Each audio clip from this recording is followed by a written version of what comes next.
on the other side, Prithvi, who's a different Prithvi. Prithvi 2020 was a different one, and Prithvi 2021, Riza is a different player altogether. You can tell with the temperament, with, everyone is, all your former players are also saying something about his technique seems to be slightly, less frivolous as it was in the previous season, if you may.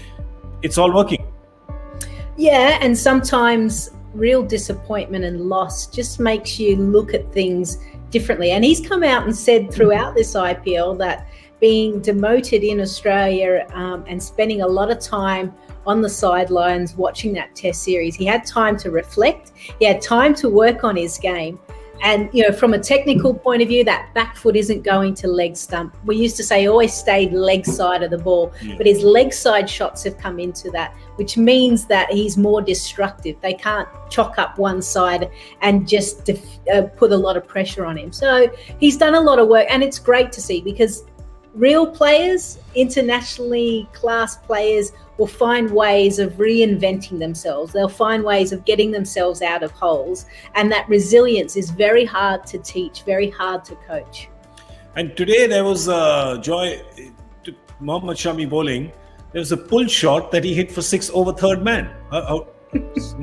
What's going on? There was that one edge which, It's like, what? Even Shami had a smile at that point. And I'm saying, what's going on there? But I guess when it's going your way, it's going your way. We've got some numbers of him in his power play and how he has performed and how he's been so dominant.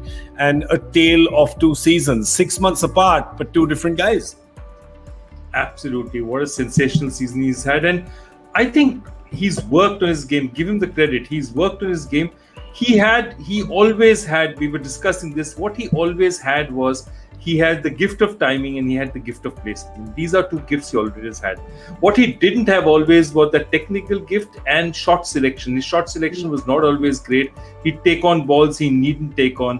I think one of the things that he's doing, which is very interesting, is he's just deciding a minute late, because somebody must have told him, you're so quick to get into position that you don't need to decide as much as you used to last time. Last time you felt, okay, now he's going to give the bowler a charge. You could make out. Now he knows, even if I don't give the bowler a charge, I have enough time. I'm quick enough to be able to take a decision even after the ball has been delivered and I know where it's going. That's a big difference. He suddenly discovered, why am I wasting all this? Why am I pre-deciding if I have the time to hit? And what he has is one thing just to say about Sehwag. That is that very rare players are there who can even hit good balls. Prithvi can get out to a rank bad ball, but Prithvi can hit a good ball. And that's something that's very rare.